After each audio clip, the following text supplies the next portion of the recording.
네, 이제 오늘 기도원을 좀 한번 살펴보려고 하는데요. 이제 기도원은 저희들이 잘 알고 있습니다. 네. 기도원과 삼백용사 이렇게 해서 저희들이 잘 알려진 인물인데요. 이제 이 기도원은 이제 이스라엘의 사사입니다. 사사, 네 번째 사사인데 그 사사기에 이제 이 사사들에 대한 행적들이 잘 나타나 있습니다. 그런데 이제 이 사사기 하면 이제 이스라엘 백성들이 이제 신앙에 항상 실패하는 모습들을 우리에게 잘 보여주고 있습니다. 그러면서 그들이 좋지 못한 그런 사이클을, 신앙의 사이클을 계속해서 그려내는 것들을 우리가 볼 수가 있는데요.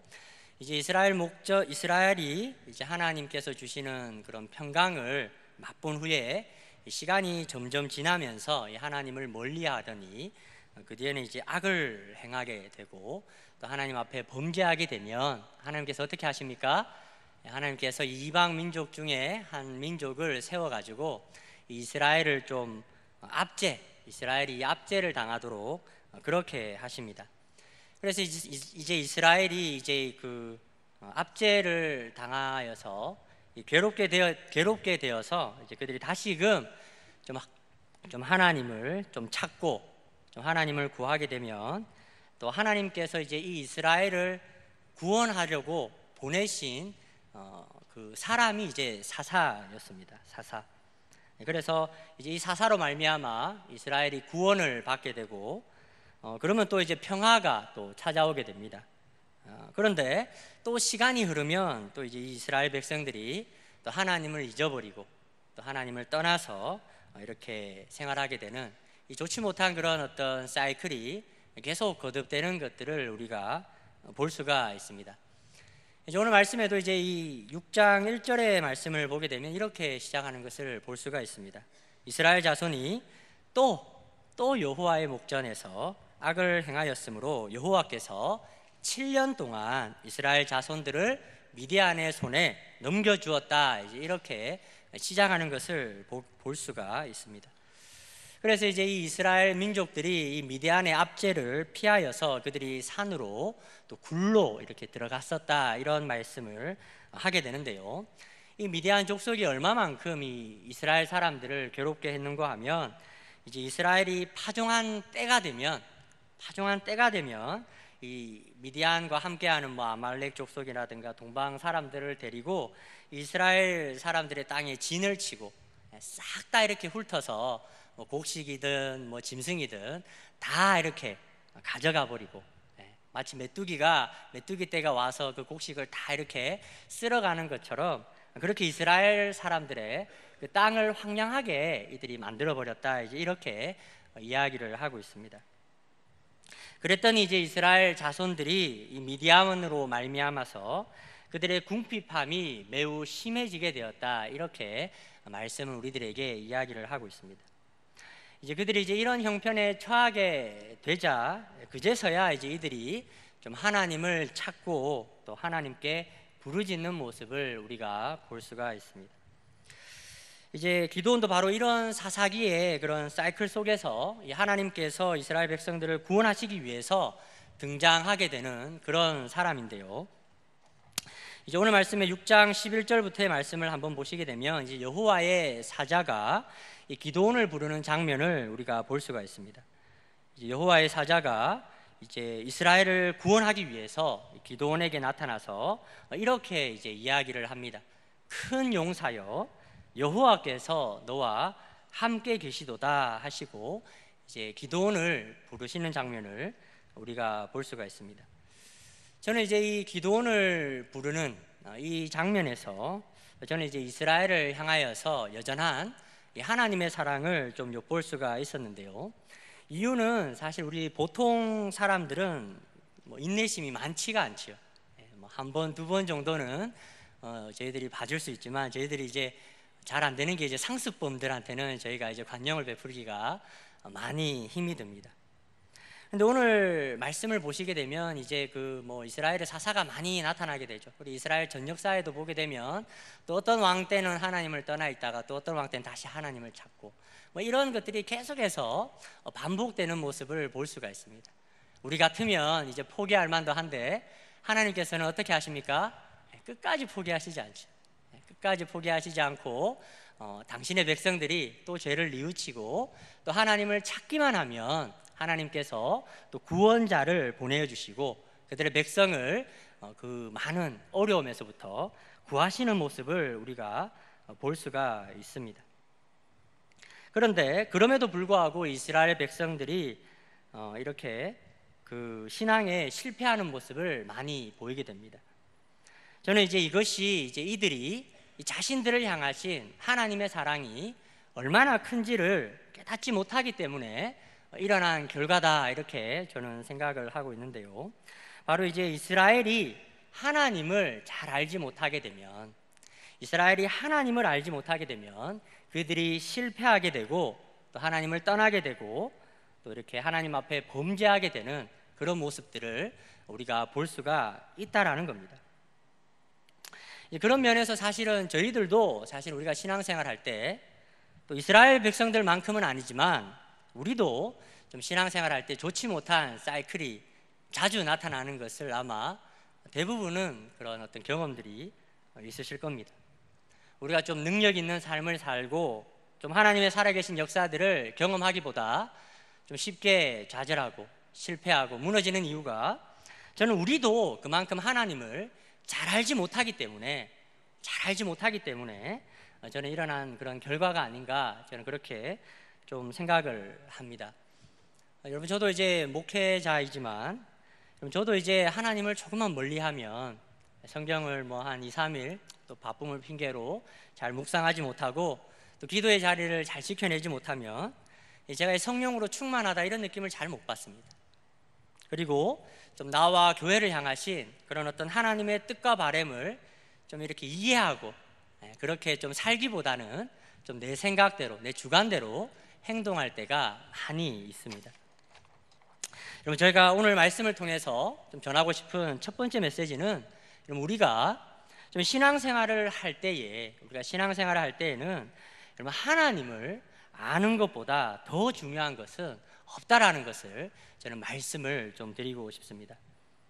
오늘 말씀에 이어 나타나는 구절들을 우리가 살펴보게 되어도 이 기드온도 하나님을 당시에 잘 알고 있지 못한 모습들을 우리에게 보여주고 있습니다. 하나님의 사자가 나타나니까 그 기드온이 그렇게 반문을 합니다. 자신이 왜 미디안의 압제를 받아야 하는지, 왜 하나님께서는 이스라엘 백성을 도와주지 않는지를 묻고 있는 장면을 우리가 볼 수가 있다라는 겁니다.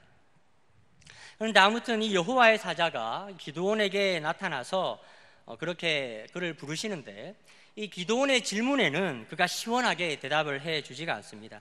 도리어 12절과 14절의 말씀을 보면, 야, 너는 그냥 조용히 하고 내가 너와 함께 하였고 내가 너를 보내었으니까 너는 이스라엘을 미디안의 손에서 구원하라 라는 말씀만 기드온에게 전하는 모습을 우리가 볼 수가 있습니다. 그 말씀에서 좀 상황이 돌아가는 것을 보면 좀 이 기드온은 좀 이런 어떤 지금 이벤트가 굉장히 좀 당황스럽고 좀 혼란스러웠을 것 같습니다. 그냥 자기는 미디안 몰래 그냥 먹을 거 걱정하고 이 몰래 밀을 이렇게 타작하러 왔는데, 갑자기 여호와의 사자가 나타나서 하는 소리가, 큰 용사여 여호와께서 너와 함께 하신다라고 하고, 또 너가 미디안의 손에서 이 이스라엘을 좀 구원했으면 좋겠다 이런 이야기를 하니까 아마 좀 많이 당황스러웠을 것 같습니다.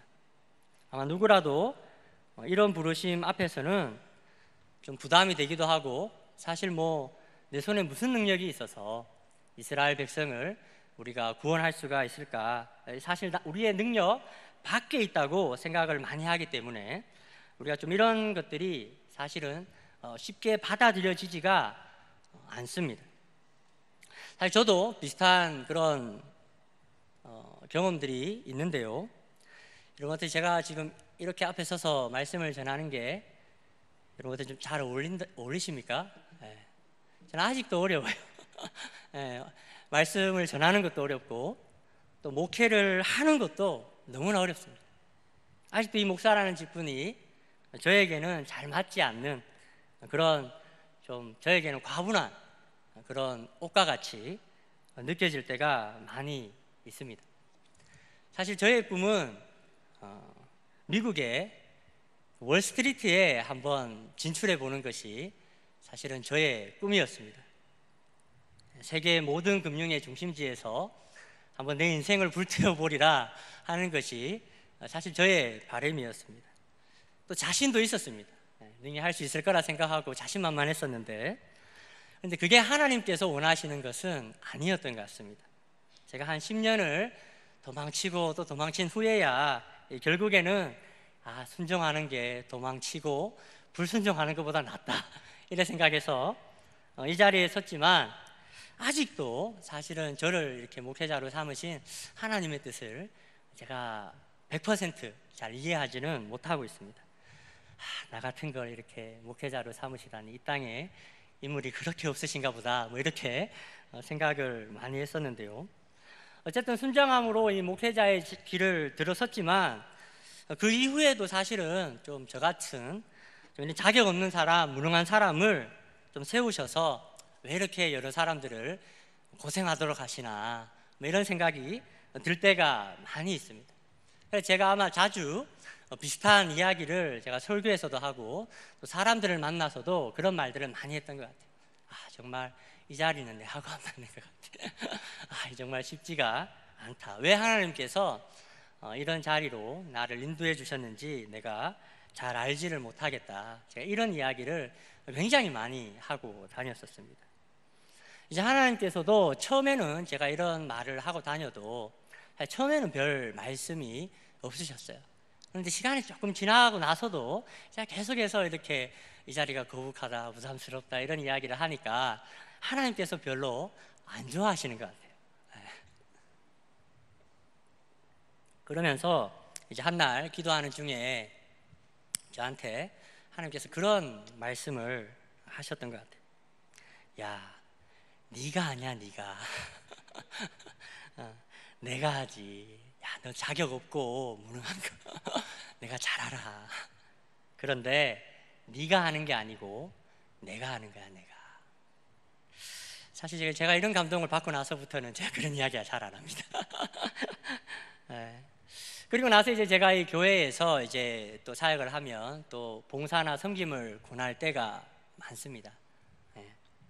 그러면 권하면 이제 많은 분들이 저의 옛날의 모습과 같이 저와 비슷한 반응을 보이시는 분들이 많이 계세요. 목사님, 저는 자격이 안 됩니다. 저는 무능합니다. 이런 말씀을 하시면서 좀 이렇게 그 어떤 권유를 좀 고사하시려고 하시는 분들이 많이 계십니다. 그럼 제가 뭐라고 하겠습니까? 저도 잘 알고 있습니다. 집사님이 무능하고 자격이 없는 거 잘 알고 있습니다. 그래도 하나님께서 우리가 함께 하시기 때문에 우리가 하나님을 의지하고 하나님께 순종하기만 하면 하나님께서 도와주실 겁니다. 제가 이렇게 이야기를 많이 합니다. 최근에는. 봉사하시는 것, 또 우리가 사역하는 거를 절대 우리의 힘과 능력으로 감당하시려고 하시면 안 됩니다. 그러면 시험에 들기가 쉽습니다. 우리가 봉사하고 우리가 섬김의 자리를 감당할 때는 우리는 우리와 함께 하시는 하나님을 의지해야 됩니다. 그래서 우리가 기도를 해야 되는 겁니다. 하나님의 도우심을 구해야만 우리의 사역이 바로 세워지게 되지, 우리의 지혜와 능력으로 일들이 이루어지는 것 절대로 그렇지가 않습니다. 우리가 아직도 하나님의 귀한 부르심 앞에서 주저하고 또 우리의 약함과 무능한 모습을 가지고 하나님 앞에 나아간다는 것은, 그것은 바로 내가 아직도 하나님을 잘 알지 못한다는 것을 드러내주는 한 예가 될 수 있습니다. 오늘 말씀의 기도원을 보면 기도원이 삼손처럼 힘이 세기 때문에, 솔로몬처럼 똑똑하기 때문에 하나님께서 그를 부르신 것이 아니라, 큰 용사여, 내가 너와 함께 있기 때문에 네가 이 모든 일들을 할 수 있다, 이렇게 이야기를 하는 것입니다. 오늘 여러분, 우리는 이 일들에 그것 가운데 하나님의 뜻이 있는지 없는지를 물어야지, 우리의 힘과 우리의 능력으로 하나님의 일을 감당하는 것이 아니라는 사실을 여러분들께서 기억을 해 주셨으면 좋겠습니다. 이제 이 일 후에 하나님의 사자가 이제 기도원을 시켜서 이제 한 제사를 준비하도록 하는 모습을 우리가 볼 수가 있습니다. 이제 기도원으로 하여금 이제 염소 새끼 한 마리, 또 무교병, 또 국을 이렇게 준비하도록 하고 준비를 이제 다 이제 마무리하도록 합니다. 이제 그때 이제 여호와의 사자가 이 지팡이로 그 준비한 제물에 이렇게 갖다 대니까 이 놀라운 일이 일어나게 됩니다. 신비죠, 신비. 기적을 이 기도원이 체험을 하게 되는데, 바로 불이 바위에서부터 나와서 이 기도원이 준비한 모든 제물을 살라버리는 그러한 경험들을 이 기도원이 하는 것을 볼 수가 있습니다. 바로 기도원이 하나님의 신성을 경험을 했다라는 겁니다. 그러자 이제 이 기도원이 이제 하나님의 낯을 배웠다라는 것으로 그러한 이벤트를 해석을 해서 이제 자신이 곧 죽을 것으로 생각을 하였습니다. 이제 그렇게 두려워하고 있는 이 기도원을 향해서 이제 여호와의 사자가 그렇지 않다 이렇게 이야기하면서 그를 안심시키면서 이제 그의 부르심이죠, 바로 이스라엘을 구원하도록 하는 이 부르심을 다시 한번 기도원에게 확고하게 하는 것을 우리가 볼 수가 있습니다. 기도원이 이러한 경험들을 하고 나니까 이제 기도원이 이 여호와를 위해서 한 제단을 쌓는데, 그 제단의 이름을 뭐라고 기도원이 이름을 붙이게 됩니까? 우리가 너무나 잘 알죠. 여호와 살롬이라고 이제 그 제단의 이름을 명하는 것을 볼 수가 있습니다. 바로 나의 하나님이 평강의 하나님이다라는 겁니다. 그런데 여러분, 이것은 처음에 여호와의 사자가 기드온에게 나타났을 때 그가 했던 말과는 사실 연결이 잘 안 되는 그러한 신앙의 고백입니다. 왜인고 하면 그가 처음에 여호와의 사자가 나타났을 때 했던 말은 무엇입니까? 아니, 하나님이 우리와 함께 계시면 어떻게 이 모든 일들이 우리에게 일어날 수 있습니까? 뭐 이런 거였죠. 네. 그런데 이 기드온이 이 짧은 대화와 그 가운데 일어났던 어떤 그런 여호와의 신성, 하나님의 신성을 경험하게 되니까 이 기드온이 그 후에야 하는 고백은 바로 아니다, 나의 하나님이 평강의 하나님이시구나, 이런 고백을 지금 하는 것을 볼 수가 있다라는 겁니다. 저는 오늘 이 조금 다르게 나타나는 이 기드온의 그런 고백을 통해서 저는 이 기드온이 지금 이 짧은 어떤 시간에 나타났던 이런 이벤트를 통해서 그가 좀 하나님에 대한 이해가 열렸다, 그가 눈이 열려져서 정말 하나님이 어떠한 분이신지에 대한 그러한 것들이 그가 깨닫게 되었다, 저는 그렇게 좀 이해를 하고 있습니다. 아마 사실 우리도 살면서 오늘 기드온이 처음 여호와의 사자를 만났을 때 가졌던 그런 비슷한 의문들을 아마 다 가져보신 분들이 있을 겁니다. 아니, 하나님이 나와 함께 계시면 어떻게 이 모든 일이 나에게 일어날 수 있습니까? 하나님 정말 우리를 사랑하시는 것이 맞습니까? 하나님 어떻게 나한테 이러실 수가 있습니까? 아마 이런 원망과 불평이 섞인 그런 호소를 아마 신앙생활 하셨던 분은 다 한 번 정도는 아마 이런 의문을 하나님께 던져보신 적이 있으셨을 겁니다. 사실 저도 마찬가지였습니다.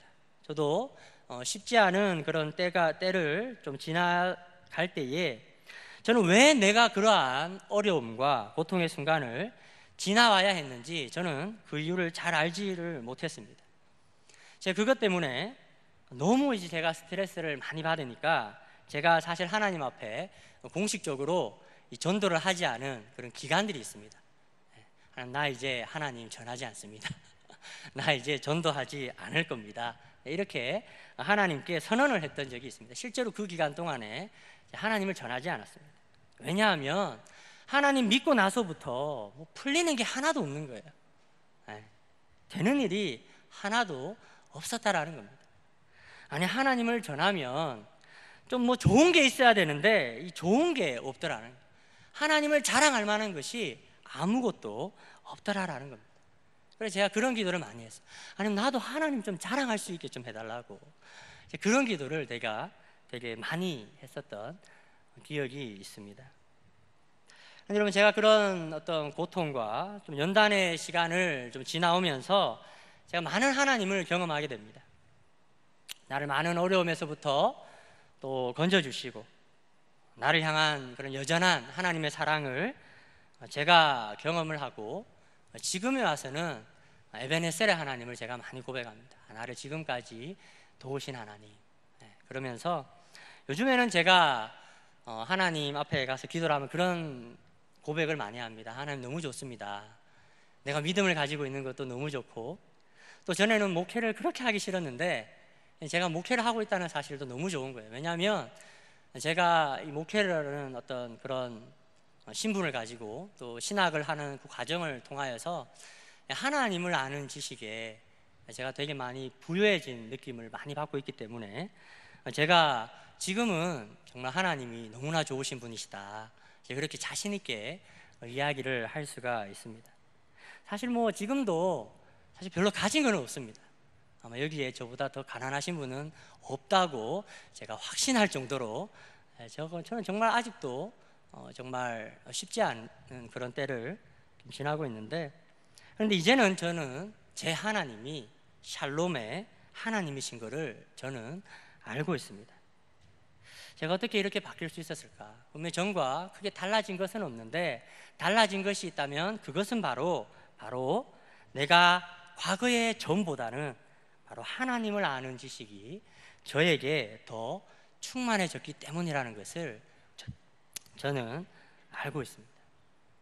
바로 내 하나님이 선하신 하나님이시고, 또 나를 향하신 그분의 뜻이 에레미야 선지자의 고백처럼 평강이고 나의 미래에 희망을 주시려 한다는 것을 제가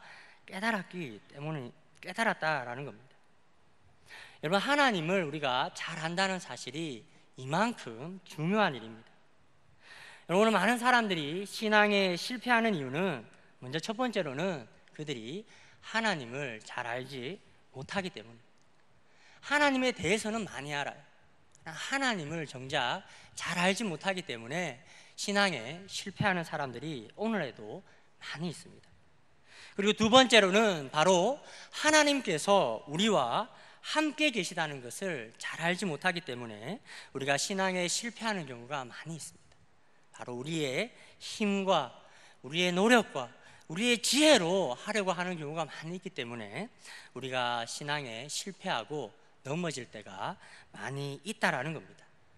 그러나 그것이 아닙니다. 우리는 하나님께서 함께 하실 때에야만 우리가 온전하게 하나님의 사명들을 잘 감당할 수 있게 되는 것입니다. 저는 오늘 우리 교회가 바로 이 여호와를 아는 지식에 우리가 충만하여져서 정말 하나님을 의지하고 또 하나님의 도우심을 힘입어서 좀 샬롬의 하나님을 높이게 되고 좀 하나님을 증거할 수 있는 그런 우리 귀한 내일의 성도들이 되셨으면 좋겠습니다. 이제 계속해서 이제 6장 33절부터 7장 25절까지의 말씀을 한번 보시게 되면 이 미디안과의 전쟁이 이제 다시 이스라엘 땅에 일어나게 되는 것을 볼 수가 있습니다. 미디안 사람들이 다시금 이제 이스라엘 사람들의 땅에 들어왔다라는 겁니다. 이제 이 일들로 인해서 기드온이 이제 나팔을 불어서 이스라엘 사람들을 소집하게 되는데요. 이제 이때 모인 사람들의 수가 32,000명 정도가 되었습니다. 그러나 이 미디안 군사의 수는 8장 10절을 한번 보시게 되면 13만 5천 명이나 되었다라는 것을 우리가 알 수가 있습니다. 사실 그냥 보아도 숫자가 많이 열세인 상황입니다. 기드온이 당연히 두려워할 수밖에 없습니다. 그래서 우리는 기드온이 이 양털 한 뭉치를 가지고 하나님께 이 표징을 구하는 장면에서 나타나는 이 기드온의 그 두려워하는 모습들을 우리는 쉽게 볼 수가 있습니다. 여러분, 저는 이 기드온이 두려워하는 모습 가운데서 그가 믿음이 없다, 저는 이렇게 생각하지는 않습니다. 여러분, 어떻게 여러분들 이 세상이 쉬우십니까? 그렇지 않죠. 이 세상은 항상 우리보다 큽니다. 이 세상은 결코 만만하지가 않습니다. 그러나 우리가 성경 말씀에 나타나 다윗과 골리앗 이렇게 하니까 우리는 골리앗을 매우 만만하게, 주일학교 때부터 우리는 할 수 있다 이렇게 교육을 받아서 그런지 골리앗은 매우 만만하게 생각하면서도 우리가 막상 세상에 나와서 골리앗만큼도 아닌 그런 사람들을 대면하거나 그런 어떤 장벽들을 만나면 우리가 또 쉽게 두려워하는 그런 모습들을 우리가 많이 볼 때가 있습니다. 사실 우리가 다윗과 골리앗 이렇게 이야기하면 사실 우리는 다윗의 모습보다는 어떻게 보면 골리앗을 두려워하였던 나머지 사울 왕과 이스라엘 사람들의 모습에 아마 더 가까울 것입니다. 그럼 우리가 어떻게 이 크고 두려운 세상을 또 마주하고 우리가 그들을 이길 수가 있는가? 제가 앞서서도 말씀을 했듯이 여러분, 우리에게 당면한 이 많은 싸움들과 이런 문제들은 우리에게 속한 것이 아닙니다. 그것은 하나님의 손에 해법이 다 있는 것입니다. 우리의 힘과 능력으로 그것을 넘어설 수 있는 것이 아닙니다. 그러나 많은 사람들이 우리에게 하나님이 계심에도 불구하고 자주 우리의 힘과 우리의 지혜로 그러한 것들을 좀 감당하려고 한다라는 겁니다. 그러나 그렇지가 않다라는 겁니다. 다윗은 만군의 하나님 여호와의 이름으로 골리앗 앞으로 나아갔었습니다. 여러분, 오늘 기드온도 자신에게는 이 미디안 족속을 물리칠 만한 힘과 능력이 없었다는 것을 너무나 잘 알고 있었습니다. 오늘 기드온이 구한 것이 무엇입니까? 바로 하나님 여호와께서 지금 이 전쟁 가운데 나와 함께하고 계신지에 대한 여부를 하나님께 확인받고 싶었던 것이라는 겁니다. 여러분, 혹시 지금 여러분들이 싸우고 계신 싸움은 어떤 싸움이 있습니까? 여러분, 자녀의 문제입니까? 남편이나 아내의 문제입니까? 아니면 가족의 구원 문제입니까? 아니면 생업의 문제입니까? 여러분들은 지금 여러분들이 마주하고 있는 그 싸움과 씨름에 여러분들은 자신이 있으십니까? 아마 그렇지 않을 겁니다. 아마 대부분의 것들이 우리의 영향 밖에 있는 것들이 대부분일 것입니다. 그러나 우리가 하나님이 함께 하시는 것을, 우리와 함께 하시는 그 하나님을 의지하게 되면 우리가 이 모든 어려움들을 우리가 이길 수가 있게 되는 것이다 라는 겁니다. 저는 오늘 이 자리에 나오신 분들은 이제는 자신의 힘과 능력을 의지해서 정말 나아가지 마시고 정말 하나님의 도우심을 구하시고 하나님을 의지함으로 나아가실 수 있는 여러분들이 되셨으면 좋겠습니다. 제가 목회자지만 제가 한 번씩 그런 이야기를 깜찍하게 이야기하곤 합니다. 내가 개척을 하게 되면 내가 새벽 기도를 없애겠다, 이런 이야기를 한 번씩 합니다. 왜인가 하면 저보다 어린 사람들이 이제 않아요. 사람들이 더 이상 하나님을 크게 의지하지 않으려고 합니다. 이제는 좀 살만해졌는지, 이제는 자기 손에 힘이 있다고 판단되는지 기도의 자리에 잘 안 나와요. 여러분, 그러나 그렇지 않습니다. 우리는 이 세상을 어떻게 하면 승리하며 살 수 있는가 하면 우리가 하나님의 도우심을 힘입어야만 우리가 이길 수가 있다라는 겁니다. 오늘 이후에 우리는 이 기드온이 하나님을 의지함으로 나아갔을 때 얼마나 큰 승리를 그가 거두었는지에 대해서 잘 알고 있습니다. 바로 300명의 용사가 23만 5천 명을 이겨버리는 정말 말도 안 되는 일이 이제 그들이 경험하는 것을 우리가 볼 수가 있다라는 겁니다. 그런데 이제 이렇게 큰 승리를 이렇게 경험하고 난 이후에 좀 이 흘러가는 그런 상황들을 좀 보게 되면 좀 사람들이 막 기뻐하고 이제는 우리가 하나님 의지하자 으쌰으쌰 하면서 좀 그렇게 좀 상황이 흘러가는 것이 아니라 좀 우리가 생각하지 못했던 그러한 상황으로 좀 흘러가게 되는 것을 우리가 볼 수가 있는데요. 먼저는 이 에브라임 지파들이 이 기드온과 그의 용사들의 앞을 가로막게 되는 것을 볼 수가 있습니다. 이제 에브라임 지파는 뒤늦게 전쟁에 합류하게 되는데요. 특별히 미디안의 두 방백이었던 오렙과 스앱을 잡는 그런 큰 공을 세우게 됩니다. 그러면 이제 힘을 내서 둘이 으쌰으쌰해서 이제 함께 싸우면 되는데 에브라임 사람들이 미디안 사람과 싸우러 갈 때에 자신들을 부르지 않았다고 큰 다툼이 일어나는 것을 우리가 볼 수가 있습니다. 참 쉽지가 않습니다. 아마 제가 기드온이었으면 화가 무척이나 많이 났을 것 같습니다. 그러나 기드온은 처음 이 에브라임 사람들이 자기를 가로막고 이렇게 자신을 방해했을 때 그는 화를 내지 않습니다. 도리어 이 에브라임 사람들을 달래는 선택을 하게 됩니다. 에브라임 끝물포도가 아비에셀 만물포도보다 낫지 않느냐 이렇게 하면서 에브라임 사람을 좀 높여주고 그들을 달래는 그런 모습을 볼 수가 있습니다.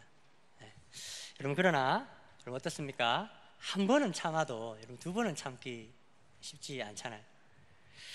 근데 이제 문제는 이제 이후에 이제 기드온이 숫곳 사람들을 만나게 되면서 일어나게 됩니다. 기드온이 그와 함께한 사람 300명을 데리고 여전히 추격전을 펼치고 있을 때였습니다. 이제 달아난 미디안 군사들을 쫓을 때에 특별히 오늘 사사기서의 8장 4절의 말씀을 보시면 그들이 피곤하였고 또 그들이 굶주려 있었다는 것을 우리는 발견할 수가 있습니다. 그래서 기드온과 그의 용사들은 이 숫곳 사람들에게 도움을 요청하게 됩니다. 바로 먹을 것을 좀 달라라는 겁니다. 그런데 그들의 청에 돌아온 대답이 너무나 차갑기 그지가 없습니다. 숫곳 사람들이 이 기드온의 요청을 거절하게 됩니다. 이제 아마 기드온이 큰 승리를 하였다는 게 아직 이 숫곳 사람들에게는 전파가 되지 않았던 것 같아요. 그러니까 지금 쳐들어온 사람은 13만 명이 넘는데 지금 300명을 데리고 미디안의 왕을 잡으러 간다 그러니까 이 숫곳 사람들이 이제 그게 우스운 것이죠. 그래서 이 숫곳 사람들은 그들을 도와주지 않습니다. 저는 여기에서 기드온이 한 번 더 좀 참아보았으면 했는데 기드온은 이제 참지를 못합니다. 그러면서 이 맹세를 하게 되는데 여호와께서 세바와 이 삶은 날을 나의 손에 넘기는 날에는 내가 너희들을 가만히 두지 않겠다, 이런 이제 맹세를 하는 것을 볼 수가 있습니다. 그리고 조금 더 나아가서 브누엘 사람들에게도 비슷한 도움을 요청하지만 그가 그곳에서도 도움을 받지 못하는 것을 보게 됩니다. 이번에도 기드온은 이 브누엘 사람들에게 이를 갈며 다시 내가 돌아오면 이 사람들의 망대를 내가 헐어버리겠다, 이런 다짐을 하는 것을 볼 수가 있습니다. 여러분, 저는 이 기드온이 당한 오늘 이 안타까운 일들이 사실은 오늘 우리들 가운데서도 많이 일어나고 있다, 이런 생각을 저는 많이 하게 됩니다. 분명히 좋은 뜻에서 시작한 일인데 여러분 어떻습니까? 일이 내 마음대로 잘 진행이 안 될 때가 많이 있죠. 오히려 섬기고 봉사하는데 마음이 상할 때가 많이 있습니다. 괜히 회방하고 막아서고 딴지거는 사람들이 많이 있다라는 겁니다. 그래서 우리들도 이 일들로 인해서 마음이 참 화가 나고 좀 분노하게 될 때가 많이 있습니다. 그러나 여러분, 하나님의 사람들은 그러한 상황에서 그러나 하나님의 방법대로 자신의 행동을 선택할 필요가 있습니다. 그러나 많은 경우에 그러한 일들을 당하게 되면 많은 사람들이 이 마음속에 이 칼을 품는 것을 저는 많이 보게 됩니다.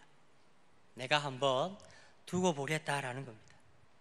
내가 언젠가는 내가 가만히 있지 않겠다라는 겁니다. 여러분, 내가 한번 두고 보겠다, 이런 생각을 하시는 분들은 다 이 칼을 마음에 품은 사람들입니다. 이런 일에 우리가 그러면 어떻게 가만히 있을 수 있겠느냐, 이렇게 생각할 수 있지만 여러분, 그러나 이러한 행동은 사실 하나님께서 기뻐하시는 모습은 아닙니다. 오늘 기드온은 결국 자신의 화를 참지 못하고 세바와 살문나를 잡은 날에 하나님을 높이고 찬양하고 이스라엘 사람들과 함께 기뻐하는 선택을 하기보다는 자신의 분노를 자신이 칼을 품었던 그 사람들에게 쏟아놓는 모습을 우리는 볼 수가 있습니다. 분명히 처음에는 기드온이 이 이스라엘 사람들을 구원하기 위해서 일어나게 되었는데, 그러나 도리어 이 이스라엘 사람들을 해치게 되는 기드온의 모습을 우리가 볼 수가 있다라는 겁니다. 여러분, 이것이 마음에 칼을 품은 사람들이 하게 되는 일입니다. 우리 교회에서도 마찬가지입니다. 분명히 교회를 위해서 시작한 나의 선의와 봉사가 내가 마음에 품은 이 칼 때문에 우리가 나중에는 내가 위하려고 했던 교회와 성도들을 다치게 할 수도 있다라는 겁니다. 여러분, 우리는 이러한 일을 만나게 되면 우리는 도리어 기드온의 행동과 그의 선택보다는 우리는 다윗 왕을 생각해 볼 수가 있습니다. 이 다윗 왕은 이스라엘을 위해서 한 일들이 많죠. 이스라엘을 블레셋 사람들의 손에서 건져낸 그러한 이스라엘에서 제일 가는 그러한 장군이었습니다. 그러나 그는 자신의 한 행동 때문에 도리어 사울 왕의 시기를 받아서 도망자가 되고 온갖 고초를 다 겪게 됩니다. 그러나 다윗이 어떻게 이 기드온처럼 행동합니까? 자기의 손에 기회가 왔을 때 똑같이 그렇게 행동합니까? 그렇지 않습니다. 도리어 다윗은 하나님께서 갚아주시기를 기다리는 모습을 우리는 볼 수가 있습니다. 여러분, 이런 그가 훗날에 어떻게 됩니까? 바로 이스라엘에서 가장 사람들이 사모하는 그런 왕으로 세워지는 것을 볼 수가 있습니다. 여러분, 사실 저도 마음에 상처가 많았던 사람이기 때문에 사실 저도 마음에 칼을 많이 품고 살았던 사람이었습니다. 물론 지금도 조금은 있는 것 같아요. 그러나 그것이 하나님의 성도로서 가지고 있어야 할 건전한 것이 아니란 것을 잘 알고 있습니다. 그 칼은 결국 나와 교회와 성도들을 다치게 할 것이라는 것을 저는 잘 알고 있습니다. 야고보서 1장 20절 말씀에 그런 말씀이 있습니다. 사람이 썩내는 것이 하나님의 의를 이루지 못한다. 제가 이 말씀을 보고 정말 많은 생각을 하게 되었습니다. 여러분, 혹시 이 자리에 마음에 칼을 품고 계신 분들이 계시다면 그것을 가지고 하나님 앞에 나아가서 그것을 내려놓을 수 있도록 기도하실 수 있는 여러분들이 되셨으면 좋겠습니다. 이제 마지막으로 전쟁 후에 기드온과 그의 사후에 관해서 좀 말씀을 좀 나누려고 합니다. 이제 하나님께서 큰 승리를 기드온에게 주셨는데 그의 남은 생의 행보는 이제 숫곳과 분이엘 사람들을 징치한 이후로 그렇게 아름다운 행보를 보이지 않는 것을 우리는 잘 알 수가 있습니다. 전쟁에 승리한 이후에 이스라엘 사람들이 기드온을 찾아와서 네가 이제 우리의 왕이 되어서 우리를 좀 다스려 달라, 이런 이야기를 하게 됩니다. 그런데 이런 이스라엘 사람들의 요청에 기드온이 거절을 하게 됩니다. 사사기서 8장 23절의 말씀을 보게 되면 나도 아니고 내 아들도 아니고 오직 여호와께서 너희를 다스릴 것이다 라고 그렇게 이야기를 하고 이스라엘 사람들의 요청을 거절하는 모습을 우리는 볼 수가 있습니다. 여러분, 여기까지 보면 사실은 아무 문제가 없는 것처럼 보입니다. 그러나 이후에 나타나게 되는 이 기드온의 행보를 보게 되면 사실 그는 자신이 했던 말과는 전혀 다른 행보를 보이는 것을 볼 수가 있습니다. 바로 미디안 사람들에게서 탈취한 금을 가지고 또 초승달 장식을 가지고 또 미디안 왕들이 입었던 그 왕들만 입는 그런 자색 의복을 취하는 모습을 볼 수가 있습니다. 이것이 다 사실은 그 한 나라의 왕을 상징하는 그러한 물품들이었는데 그가 이러한 것들을 이스라엘에 요구하는 것을 볼 수가 있습니다. 바로 이러한 모습을 통해서 우리가 알 수 있는 것은 그가 말로는 하나님이 이스라엘을 다스리기를 원한다라고 하지만 그러나 실제로는 그는 자신이 왕이 되고 싶었다라는 것을 단적으로 보여주는 그러한 행동들이었습니다. 실제로 그의 아들 중에 아비멜렉이라는 그런 이름을 가진 아들이 있는데 이 이름을 해석하면 아비는 아부잖아요. 아버지를 뜻하는 아부고 멜렉이 왕입니다. 왕. 그러니까 해석하면 나의 아버지가 왕이셨다, 이렇게 해석할 수 있거든요. 이 아비멜렉으로 이름을 붙인 것으로만 봐도 기드온이 말은 하나님께서 너희를 다스려야 한다 이렇게 이야기했지, 삶으로는 자신이 왕이 되고 싶어 했다는 것을 우리는 말씀을 통해서 알 수가 있습니다. 그리고 기드온이 금으로 만든 에봇을 이제 자신의 성읍에 두게 되는 것을 볼 수가 있는데요, 이제 온 이스라엘이 그것을 음란하게 위하였다 이렇게 이야기를 합니다. 여러분, 원래 에봇은 이제 하나님의 제사장들이 입는 옷이었습니다. 거룩함과 성결을 의미하는 겁니다. 그리고 그것을 만들 때는 하나님의 그런 말씀대로 이 에봇을 만들었어야 했었습니다. 그런데 기드온은 이런 에봇을 그가 금으로 만들어서 그가 그것을 보관하였다 이렇게 이야기를 하는데요, 바로 거룩함과 성결의 상징이었던 이 에봇을 기드온이 그것을 금으로 만들어 버리면서 이 에봇을 처음 우리에게 주신 하나님의 뜻과 의도들은 무시된 채 이제 사람들이 이 에봇 위에 칠해진 그 금의 화려함과 부함만을 사모하게 되는 모습을 우리가 이후에 볼 수가 있습니다. 그래서 말씀에는 이 금에봇을 이스라엘이 음란하게 위하였다, 사모하였다 이렇게 기록한 것을 우리가 볼 수가 있습니다. 저는 오늘 이렇게 왕이 되고 싶었던 기드온의 그 마지막 모습과 또 그가 이 금에봇을 이렇게 가지고 이스라엘 사람들 앞에 내보였던 것을 좀 보면서 저는 오늘 이것이 오늘날 이 한국 교회가 또 한국 교회와 성도들이 가장 경계해야 하는 일이 아닌가라고 저는 좀 생각을 하게 됩니다. 특별히 이 한국 교회의 영적 지도자들 가운데 그들의 이 말로를 보게 되면 이 교회가 말은 주님의 것입니다, 주님이 우리를 다스릴 것입니다라고 이야기를 하지만, 그러나 실제 그들이 행하는 행보를 보게 되면 교회를 여전히 자신의 마음대로 주무르려고 하고 여전히 자신이 교회의 주인이 되고 싶어하는 그러한 모습들 때문에 좀 저희가 안타까워할 때가 많이 있습니다.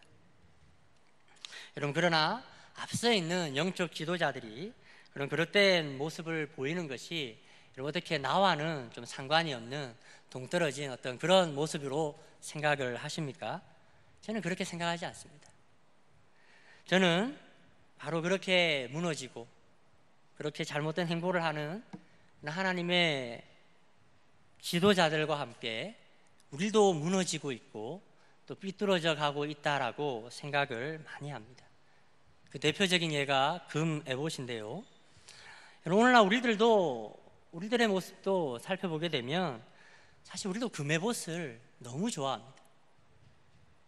에봇을 주신 하나님의 의도와 바람은 뒤로 한 채 에봇 위에 칠해진 금을, 그 화려함을, 그 부함을 우리는 너무나 사모하고 있는 모습들을 볼 수가 있습니다.